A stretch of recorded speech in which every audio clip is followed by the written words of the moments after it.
Hello everyone and welcome to the weekly current affairs where we take up an important article from the various newspaper. I'm Jateen Bharadwaj and this week I'll be covering up the important current affairs from the Indian economy section dating between 15th of June to 22nd of June. And the articles that I will be taking under this weekly Magnum current affairs course from PMF are as follows. So these weekly current affairs will have the following articles. We have taken two important articles from multiple newspaper sources: Business Standard, PIB, Business Line, Economic Times, Mint and Financial Express. These are the 6 sources from which I have curated notes only and solely for the competitive examinations, specifically targeting towards the UPSC. Now, if you are one of the students who is going to write the mains examination this year, these are the possible topics where you can have a proper understanding with prelims and mains practice questions. So today I'll be giving you questions for both these topics, in fact for these topics as well, to practice. So the mains topics are Iran-Israel conflict and its impact on the Indian economy. So we all know that Iran and Israel are under fight, they are under war. US has also entered the war. Rare earth elements, China has put an embargo on its exports. And what are the supply shocks that are associated with this? For the prelims topics, so many of you would be preparing for the prelims, or even if you are preparing for the state PCS, these topics are going to help you out. So there is an article with respect to the reverse flipping and the latest data on the core industries, or ICI, that is Index of Core Industry. So without wasting any time, let's start with the first article. Now the first article is on Israel-Iran war and its impact on India. Now, West Asia conflict cast cloud over Indian stocks, Mint. The second article we have taken, oil has a cushion if crude oil cools, Mint. The next one is how will Israel-Iran conflict impact India, and the last one is analyst sees oil shooting up to 150 barrel or $150 per barrel if the war continues. And this article is as per the Business Standard. So instead of covering every article every day, what I have done is that I have combined all these articles for you in a concise manner: pros, cons, benefits, limitations, impact in each and every segment of the Indian economy in a single discussion. So without wasting any time, let's start our first topic on Iran-Israel conflict. Now, from this perspective, it is important that this article or this war or the discussion that we are going to do is with respect to the international trade. Now, 2020, UPSC asked a question on West Texas Intermediate. This question is related to the oil. The next question is associated with India's exports, India's PLI. So basically, both these prelim questions are associated with the BOP context. Then let's start, given this understanding, with what is the concept or what is the context, why this thing was in the news. Now, Israel has put a sudden attack on Iran nuclear installations. Meanwhile, they also assassinated their top military generals. They have also bombed several cities across the country. On the other hand, Iran has replied with the use of ballistic missile on Israel, and by the way, these missiles have actually attacked Israel despite their Iron Dome impact. The reason is why they are attacking each other. Well, the Israel attacking Iran is not something new. It was already planned years back, and US was one of the countries which always backed this, and this is one of the reasons why USA has also invited Asim Munir, because they are looking for Pakistan help to attack Iran from the east. Israel and Western countries are apprehensive that Iran may develop a nuclear weapon because they already have enriched uranium. Now, this is the context of the article, but it has nothing to do with the economy section. But we are learning the economy. This is international relations, but we will look into the economic impact on India. So what is the basic impact of this particular event on India? So we will look into the impact on India from its bilateral relations, people to people interactions, diaspora, international trade, bilateral trade, remittance, everything. I mean, we will be looking across each and every dimension. Diaspora. Now, India has a lot of diaspora, not comparable to UAE or USA or UK, but still 10,000 students and professionals. Most of these professionals are working in the construction sector in Iran. Many of them have been brought back through the government initiative under Operation Sindoor. 25,000 students and professionals are living in Israel. So overall, you could say that there are around 35,000 Indians living in these two countries. So both of them will be evacuated. China has also started that process. Now, as these people will be evacuated, the one thing which we will notice is the impact on remittance, which was coming from here. I mean, obviously, 35,000 people. Even half of them are the workers or the professionals. They were sending a lot of money to India. So there will be a reduction, slight reduction, but yes, of course, it will be. West Asia overall provides 40% of India's remittances. Previously, it was larger. Now it has declined, and it has been overtaken by Australia, US, and Europe. The Indians living in these areas have overtaken and constitute more than these West Asian countries. The reason behind that was actually the labor laws in the West Asian countries are not up to the human standards or based on the human rights. Khalifa system, for instance, does not provide a proper freedom to the Indian workers who are going to the West Asia. Now, given this understanding, 40% of the remittances actually come from this area out of the total 118 billion. So 118 billion is the remittance that India received in the 24 financial year as per RBI. So RBI data, it's 100% accurate. So the first impact will be on the remittances. Second, transportation and communication. Now, airspace has been closed down. Although India has good relations with Iran, so Iran has provided exemption to India, which shows a good friendly relations with India and Israel, India and Iran, for instance. And because of that opening of the space for the special conditions, India can easily evacuate its citizens. However, the overall commercial flights are now being closed down.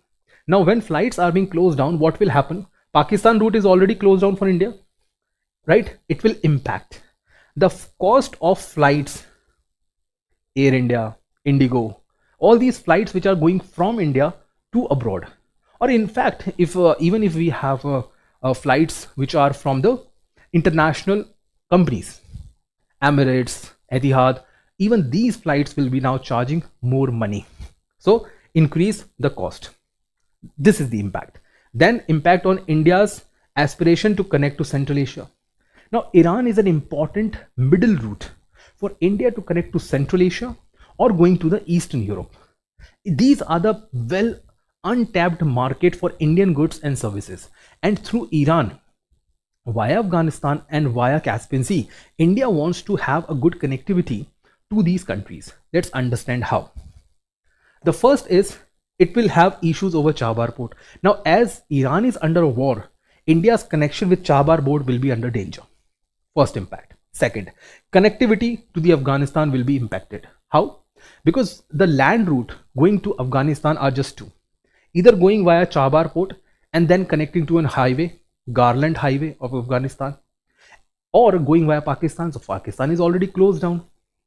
Then trade with UAE will be impacted because of the Strait of Hormuz, and people to people exchange will be impacted, which is also because a lot of people travel from the Strait of Hormuz day in day out from India to the West Asia, entire Persian Gulf. Now let's understand this through a map. Under this map, you can see this coastal area of India, this entire western coast has a huge amount of trading relationships, huge amount of trade relationships to West Asia. There are two routes for that. The first one is which goes from Strait of Hormuz, because here we have Strait of Hormuz. Strait of Hormuz. Secondly, the second area or the second route goes from this particular area from the Gulf of Aden via Red Sea to Europe. Now this second one, the blue shaded one, is already under stress for the past 2 years. Why? because of the rebels. Houthi rebels. Now, Houthi rebels have been attacking the ships in this particular region. So there has been trade disruption. As a reason for this, many ships have been going all the way across the African continent, which has increased the cost of production. Now, coming to this, because this Iran is under stress. Previously, if India was trading, so India was trading with these countries: UAE, Oman, Kuwait, Bahrain, Iran, Iraq, Saudi, via Persian Gulf and Strait of Hormuz. Now, if Iran is under war, this Persian Gulf, especially the Strait of Hormuz, where Iran has a very high monopoly and power projection, will be under stress. Now, as this is under stress, so here we have Chabahar port. India trade with Chabahar port, and through Chabahar port, India trade with Central Asia and India trade with Eastern Europe. So these two trading routes are now virtually closed. And India's aspiration to have this trade route to reach Central Asia and Eastern Europe will be now delayed. And this delay will now impact the overall export potential.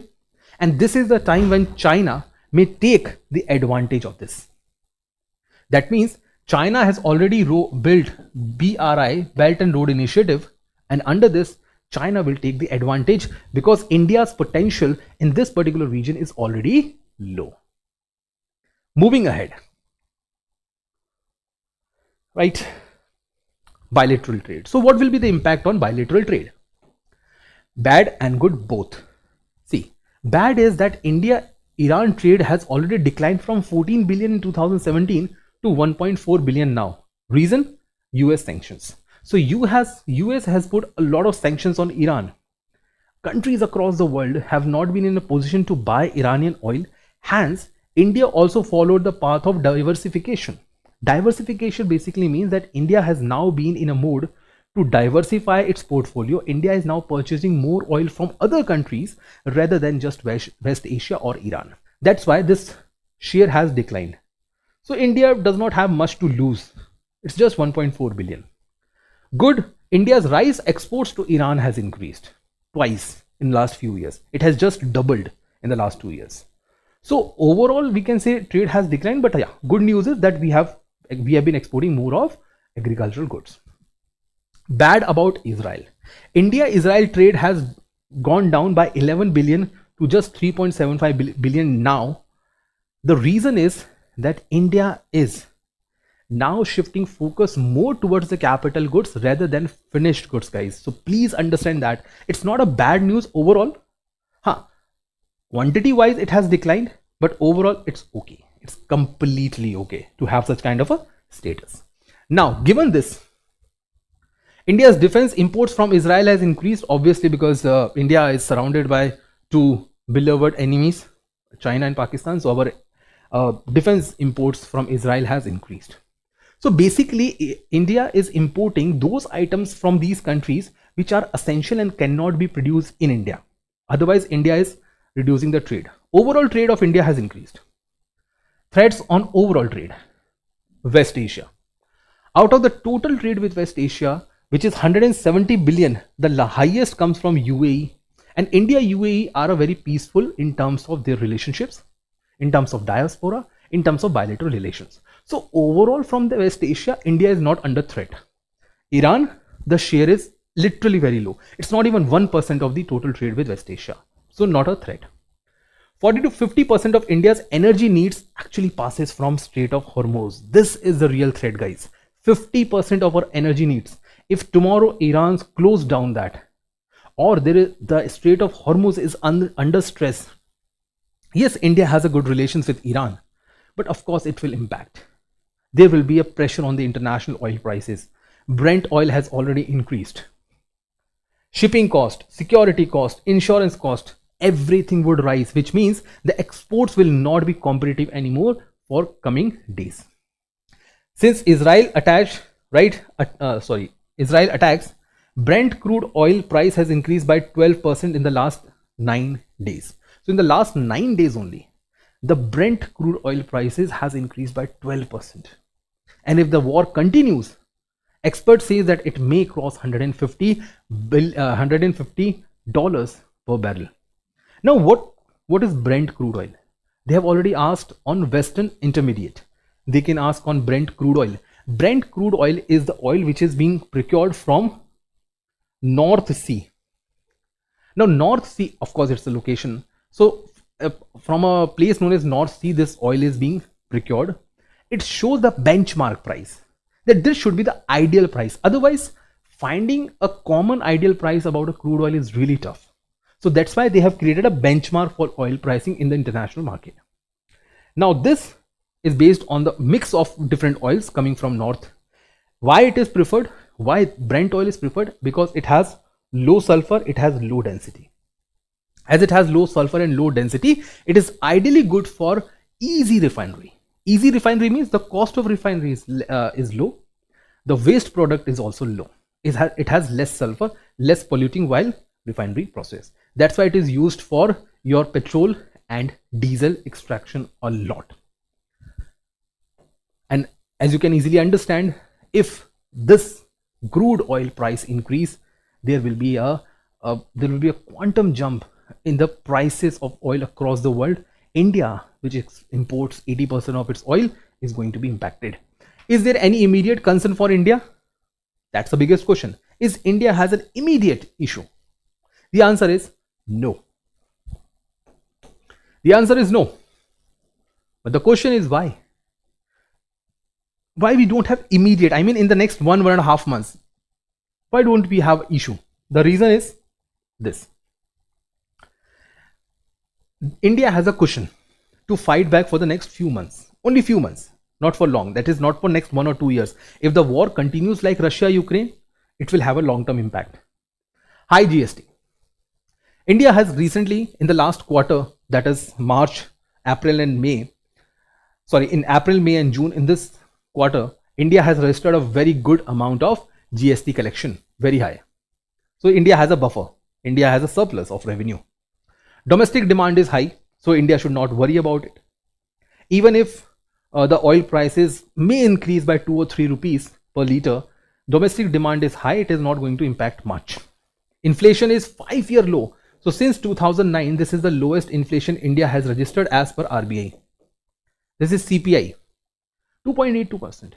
RBI's range is 2 to 4%, or 2 to 6%. That is 4 plus minus 2, according to the Monetary Policy Committee. So this is literally very low. Monetary policy is using the expansionary instance. They have already reduced the policy benchmark rates by 50 basis points, which has reduced down now to 5.5. Which means even RBI is positive with respect to the Indian economy, and they want that Indian economies should expand. GDP, fastest growth in the top economies. The latest data budget also announced that India registered a 6.5% of GDP growth rate in 24 financial year. This has proved something. This has proved something that India is as of now resilient on the basis of its robust demand and robust economic growth and a buffer of GST. But can India survive for long? That's the biggest question. Is there a long-term concern for India? The answer is yes. This time it is yes. Why? For this. India, as of now, there is a high cost of production. Impact of oil supply shocks. Right now, we are not facing any oil supply shocks. The oil supply is regularly coming up from Iran and other countries, especially from the Persian Gulf. But if it does not stop, if the oil prices goes beyond $120 per barrel, there will be high cost of production. It will lead to what? Cost push inflation, supply side inflation. The cost of production will increase. I mean, petrol, diesel is used in the transportation of every basic good in India. It will increase, and as it will increase, it will also increase the inflationary pressure in the cost of production. Inflation tax. When things become expensive, it feels like you are paying a tax. Why? Because your disposable income declines. It feels like tax. That is inflation tax. Current account deficit would rise. India's export bills declines and import bill will expand. So import will take over exports. because India already imports 80% of its oil demand. Recently, our Transport Minister Nitin Gadkari said, and other ministers have also retreated that, Ashwani Vaishnav has also retreated that India has achieved 20% of mixing of the oil. Biofuels have been now, ethanol and other blending has been done. But still guys, 80% is very high. Slightest increase would put pressure on India. Export case. Cost of production rises. Petroleum products that India exports. Do you know the share of petroleum products? The share of petroleum products in total export is 19%. So if India exports something of 100 rupees, 19 rupees is petroleum product, which is one of the highest share in India's exports. If the crude oil is expensive, so will be the exports of petroleum products. So companies like Reliance Industries, BP, Bharat Petroleum, Indian Oil Corporation, they will be impacted.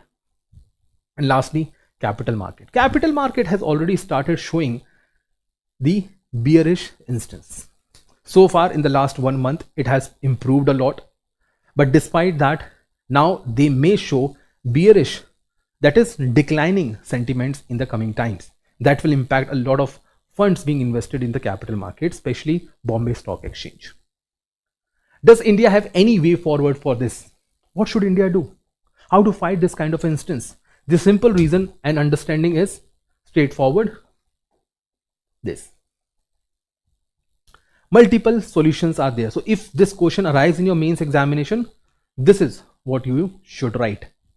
Number 1, reduce over dependence on oil exporting countries, which means diversify. Why 50% of the oil is coming from West Asia? It should be reduced because West Asia is always under some kind of a geopolitical tension. Increase imports from Russia, US, Latin America, which is Venezuela, Africa. Expand, utilize India's strategic petroleum reserve. Strategic petroleum reserves are those where extra oil are being stored in the stone caverns so that it can be used in case of emergency. Whenever there is a supply shocks, that oil reserves can be used. India has 5.33 million metric ton. USA has 97. Now compare USA 97 with India's 5.33. It's really very low. Coordinate with International Energy Association or Energy Association and with allied countries for better coordinations, emergency release during the crisis. So India can have a bilateral agreement, let's say with any country like Venezuela, Brunei and others. In that case, if India has a deficit, they would come up and supply at a particular price. Predetermined price could be there. Invest in domestic oil exploration. Now India, recent news is that India has already started exploring, and there is a good news for India as well, that Andaman Sea may have a huge reserves of oil for India. But that will take time, maybe around 7-8 years to come into the reality. Promote marginal field development and reduce bureaucratic hurdles. Now this is something that government have been doing because of the ease of doing business. Government has been doing. Accelerate shift to renewable energy. India is aspiring a lot of energy coming from the solar power, wind power, small hydropower, renewable. Electric vehicles. National mission has been launched on electric vehicles. Fuel efficiency norms have been revised.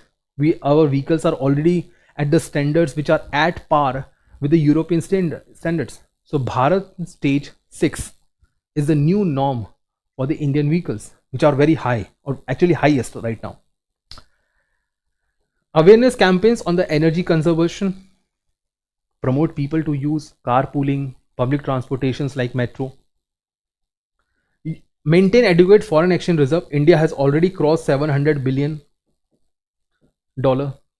Crossed. It has again, actually it has come down because of that rupee dollar uncertainty, and because RBI has a duty to maintain the foreign exchange, this has come down from the $700 billion. Giving exemptions on tax.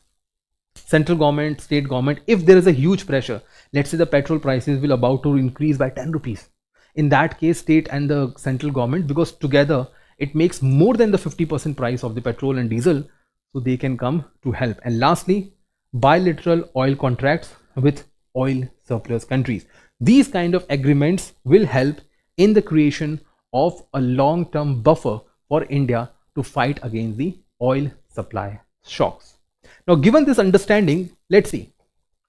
These are the prelim questions for your practice. So you can pause the video right now, read the question and answer in the chat box. Similarly, here is another question, read it and answer us in the chat box. Not only the prelim questions, as this topic is largely for the mains examination, I have given you this practice question. The content is already given in the discussion. Discuss the supply shock issues faced by India's external sector in the recent times. What needs to be done to avoid such problems in future? So practice this question. It's totally your choice whether you take it in 150 or 250 words. Given this understanding, let's now move to the second important topic for this week. The second important topic is with respect to the rare earth elements, REE. Now recently, China has put a lot of limitations in its export of rare earth element because of the China-US trade war. But does this move of China puts a pressure on the Indian economy? What will happen to the Indian economy if such kind of initiatives are taken by China? Or is this the first time? China has done the same in 2010 with respect to Japan. And when this happened, Japan actually started purchasing a lot of rare earth element from India. But is India ready to supplement its all the needs of rare earth element? Let's understand. So there are articles which we have taken from the Mint. We have taken the articles which have been published from The Hindu, Business Standard and again The Hindu. So over an entire week, we have taken a lot of articles, we have clubbed them together and created a curated and accurate material for you. Context. What does article says? China. Because of the US-China trade deal, so Donald Trump has created havoc everywhere. This is not a wonder. And he has done the same with China as well. The moment he came to the power, he imposed a lot of tariffs on China, sometimes even unwanted tariffs from China, on China. And that has created trade disruptions. As a result, they have restricted 7 heavy rare earth elements, not all of them, but 7, which cannot be exported out of China. So China says it can only be used within China until unless specific authorization is obtained. So if India wants, India should go with one-to-one interactions. We should not be worried because our external affairs ministry, our heavy industries ministry and other respective ministries are already in talks with China, and we are very positive to have a good result in the near future. So China may provide some exemptions to India on the import of such rare earth element. But is China's dependence 100% for India? Is India already diverse in terms of rare earth? Let's understand. India imports rare earth element mostly, right? Dysprosium, gadolinium, ruthenium and samarium in very small quantity. So India is not a major import from China.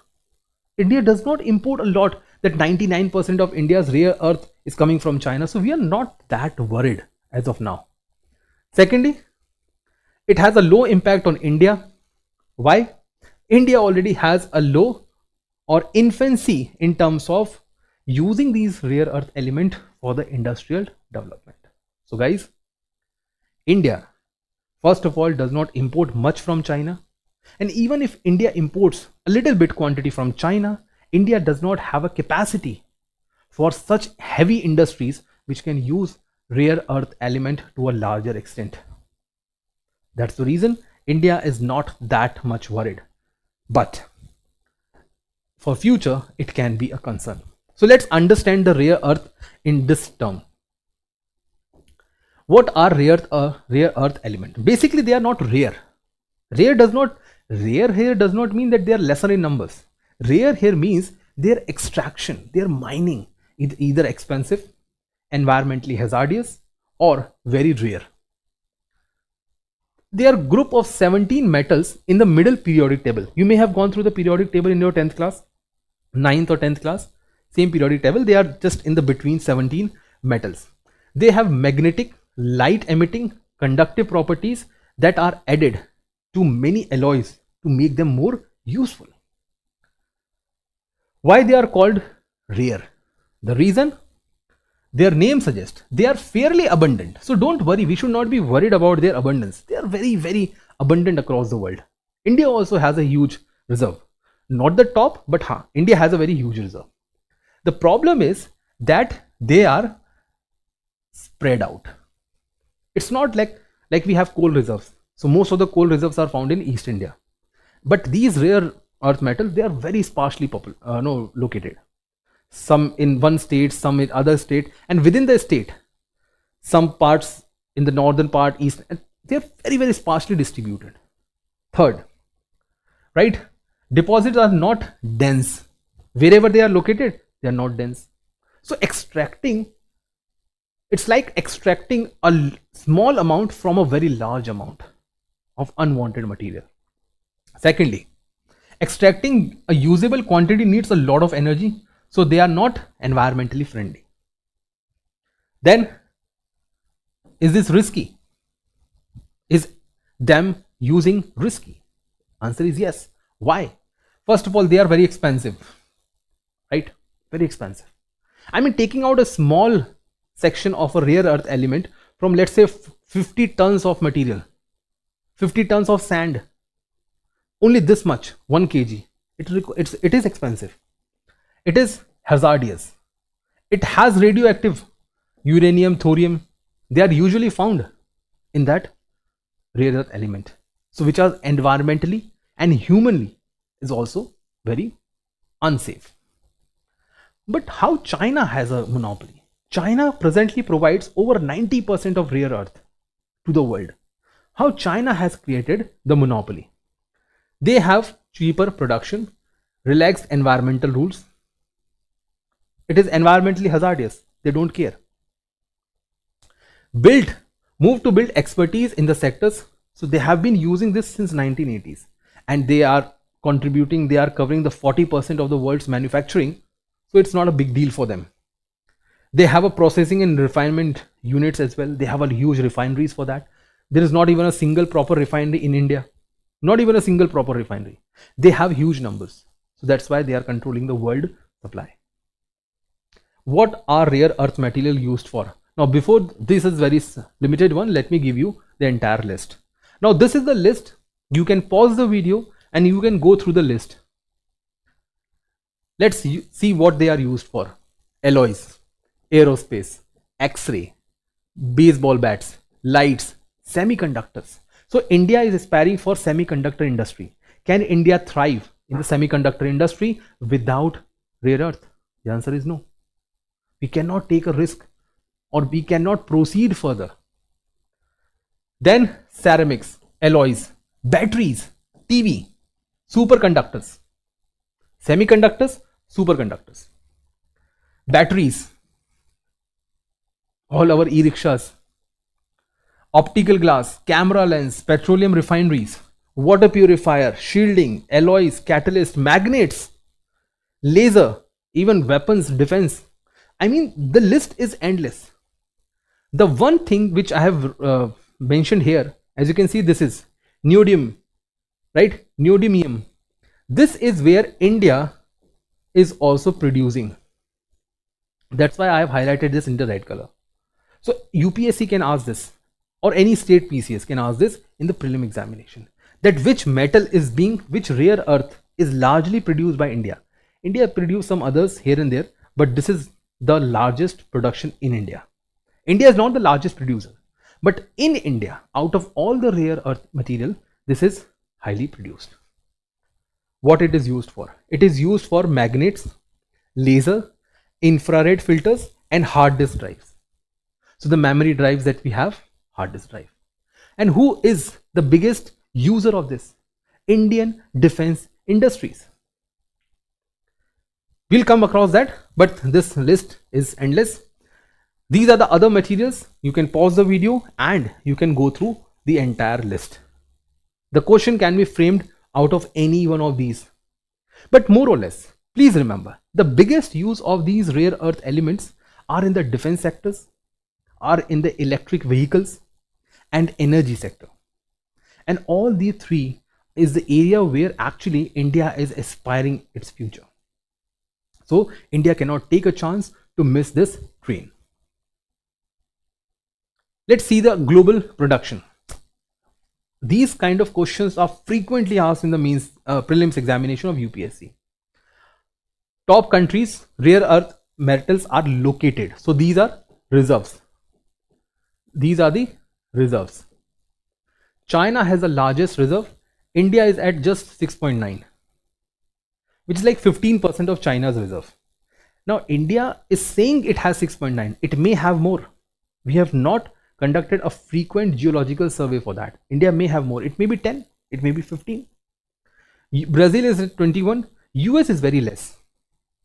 But please remember, production. Look at the production. India is nowhere in terms. China is producing 2,70,000 metric ton.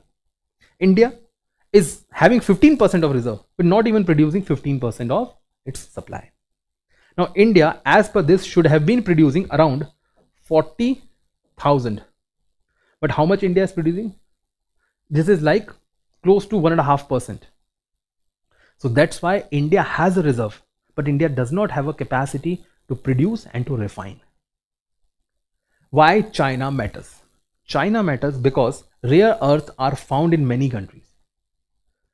Practically all heavy REEs are used all over the world, but are refined in China. So even India send many of its rare earth elements to China for refinement. We don't have capacity. It's like when India got independence. We never had oil refineries in India. Some in Northeast Digboy type. Otherwise, we never had a huge infrastructure for refinery. Now we are shifting towards that. What other nations are doing? Vietnam, they began their domestic refinery already. Recently shut down, but it is working because of the environmental concern. Japan built a long-term buffer. Now Japan knew this because Japan has been a victim in 2010. So Japan has already created a huge buffer for its future. So even if there is a supply shock, Japan has a buffer for that. Issue with such REEs in India. Why India is facing such issues? Total import, which is close to what India is producing. The more of REEs India is coming from US and Europe. That's why I told you India does not have supply shock from China. These are the major suppliers. That's why India is also trying to have a deal or a trade deal with this US and Europe. Rare earth mining is only restricted to one company in India, that is IREL. And please understand guys, this is public sector undertaking. This is a government, this is a public company. It's a government company. Only this company is producing and refining rare earth in India. It only supplies to India's atomic energy department. So government is extracting, government is supplying, and government is demanding for nuclear power projects and defense related applications, as I told you before. India lack wide scale technology and infrastructure to mine and refine. Only 2 extraction plants are there, one in Odisha and one in Kerala. Very important for you. So there are only 2 extraction plants, one in Odisha and one in Kerala. Otherwise we don't have that. So given this understanding, what India has done, what has been done in India, because of course future holds with rare earth, we must be extracting them. RIEL is mining monazite in Kerala beaches. It would double its output by 2030. This is the first initiative. So let's double that. Okay. India has also banned its export to Japan after 13 years. So India started in 2011-12. Now it has banned because of the supply shocks. So India will use it for itself. China banned, India also banned. Jindal, Vedanta and other private companies have now pledged around 3,000 crore rupees. So this is going to bring private participation. Private participation has been brought. India is likely to get a trade exemptions from China. The talks are going on. Government intend to modify the Mines and Minerals Act to relax certain exemptions, environmental clearances, and many other things. India is looking at 3,500 to 5,000 crores of scheme to promote their production. Now, what is this scheme? So please pay attention. This scheme is very important. This scheme is National Critical Mineral Mission, NCMM. Could be asked in the prelims, could be asked in the mains, could be asked in the state PCS examination. So let's understand what this scheme is all about. This scheme started this year only, so it's new. Objective: robust framework for self-reliance. The scheme is targeting to bring self-reliance. Now, India is producing 2,900 metric ton, importing 2,300 metric ton. So whatever we are importing, we should not. So India as of now should produce around 5,000 to 6,000 metric ton of total rare earth element. That is what India is doing, and India must be doing. So it has said to the Geological Survey of India that please sir, go and conduct exploration and find out, do we have more of such elements or not, and if we have, where do we have. So 1,200 exploration projects are going to be undertaken for that extraction. Authority: 24 such minerals will be part of Part D of the Schedule of Mines and Mineral Development Act. Because of this, when they have included 24 critical minerals under this category, it will give an authority to the government that auction, mining lease and composite license will be completely under central government. So their mining and their license will now completely be under central government. So if a person, a private company, Vedanta and other, if they want to extract, they will go to the central government, they will obtain a license, and then that's how they are going to work for it. Subcomponents of this particular scheme, NCMM: exploration license will be given. Minerals from the secondary sources like fly ash, which is coming from this coal power plant, or you can say thermal power plant, tailing, red mud, wherever such kind of minerals could be extracted, let's extract. Why to leave them, right? Development of the processing park near the sites, so that we don't have to send our raw material to China for the processing. Let's refine them in India only. Lastly, RIEL currently has 6 lakh tons of capacity. It will be enhanced, right?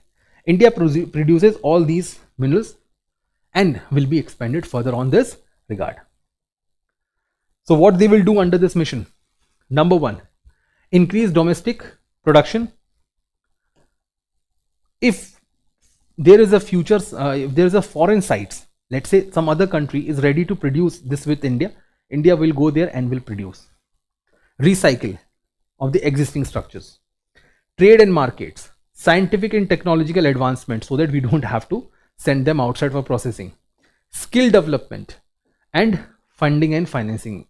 In the future, government may create a new fund to provide money, because it's a very expensive task. India should aspire for 10,000 metric ton in the near future, maybe 2030 or 2032. For that, this mission is definitely going to help. These are the practice questions for your prelims. So you can pause the video, you can go through this question and answer, and please do answer that in the chat box. The second one is on my left. Go through this question. Both the questions are associated with your rare earth element. Let's move to a question which is for the mains examination. Rare earth element holds key to the future industrialization in India. Obviously, as you've seen, the industries that it is targeting is huge. Secondly, what are the bottlenecks? So here you have to create a list of all the issues, all the bottlenecks that are there faced by India in this field. So we have already listed down that India does not have a capacity, production is low, mining is low, it is expensive, environmental issues. How these issues could be resolved? So just give the way forward that we have already listed out.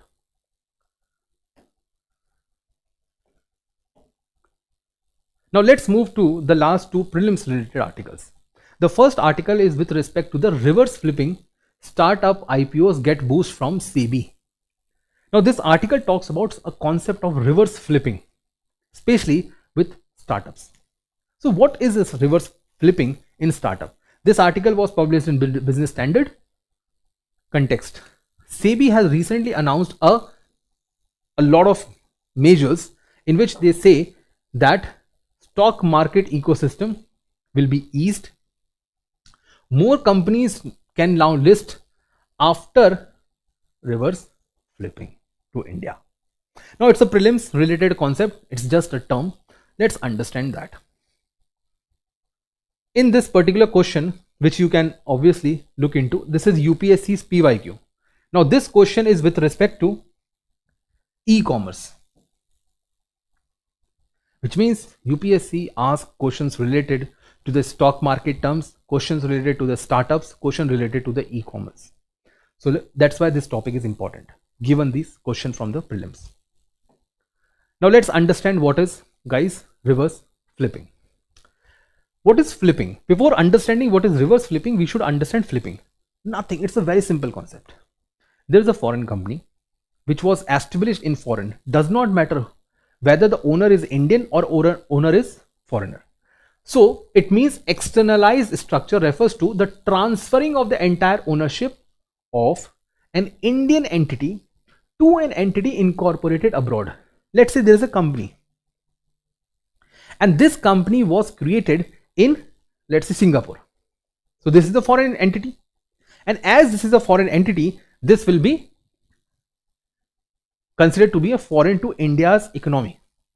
Now assume that that foreign company which was created in let's say Singapore, now that company will now be looking forward to India. Now as this company comes and buy a company in India, they have purchased some company in India, they have invested in a startup in India, so that is known as flipping. So now transferring entire ownership of an Indian company. So the foreign company has invested in Indian company, so ownership will be transferred. Now the Indian company will become a foreign company. This is known as flipping. Their assets will be transferred, their intellectual property will be transferred to a foreign entity despite most of their market personal founders in India. So Walmart purchased a startup in India, that is Flipkart. That is flipping. A foreign company has purchased Indian company. Now the share of percentage, sometimes it happens that the entire 100% of Indian company was purchased by the foreign companies. This usually happens in the startups. Why? This happens because there are tax benefits and higher funds from the venture cap, VCs, venture capitalists in foreign.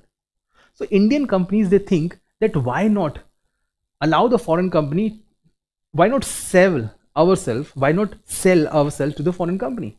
We will find better investors, venture capitalists, better funds, better technology, everything will be provided. So they just flip from India's business to the foreign business. New entity, the new company which is now created is a wholly subsidiary of the foreign operating firm. So Walmart, so Flipkart became a subsidiary of Walmart. Examples, Indian firms shifting base to UAE, Singapore and others. Just because they come under a large company, just because they don't want to pay higher taxes to India, or they find better opportunities outside. Now coming to reverse flipping. In simple terms, it is ghar wapsi, coming back to India, coming home, right? Coming back home. It is internalization, where a foreign entity owned startup shifts its domicile back to India. Foreign company has a startup. It was owned. This company which was owned by a foreign is now coming back to India. How? Don't care. Whether they have sold their stakes, they have purchased their stakes, they have found a new investor in India, does not matter. They will enlist. Now why they want to come to India? Why they practice reverse flipping? Why there is a ghar wapsi? Why there is a return back home? To enlist the stock market and to attract Indian VCs. Let's say there are Indian investors who want to invest in that company and say, leave your foreign player, come back to India. They will come back. The new entity wholly owned subsidiary of an Indian startup registered outside India. It was previously registered outside India. Now it will be under the Indian startup. Indian firms shifted base back to India from other nations. Many companies have been doing that, and many companies will do that. So what does the article says? Article says that they will get more benefits in the Indian stock market. So if such companies are coming back to India, they will get more markets in India. Given this understanding, you have this practice question. So please pause the video, read this carefully and solve this question with an answer, and do comment in the chat box. Now we come to the last article. This is also a prelims related article. The article is straightforward. It is with respect to the core sector. The article says, unfortunately, the core sector growth, the 8 core industries, the core sector growth has gone down to 0.7%, which was over 6% last year in the same month. That is the month of May. It is lowest in the last 9 months. We should not be worried because it fluctuates every year. It fluctuates, it goes as high as 8%, 10%, comes down to sometimes negative as well. It keeps on fluctuating depending on the business sentiments. We have taken this article from the business line, from the Hindu.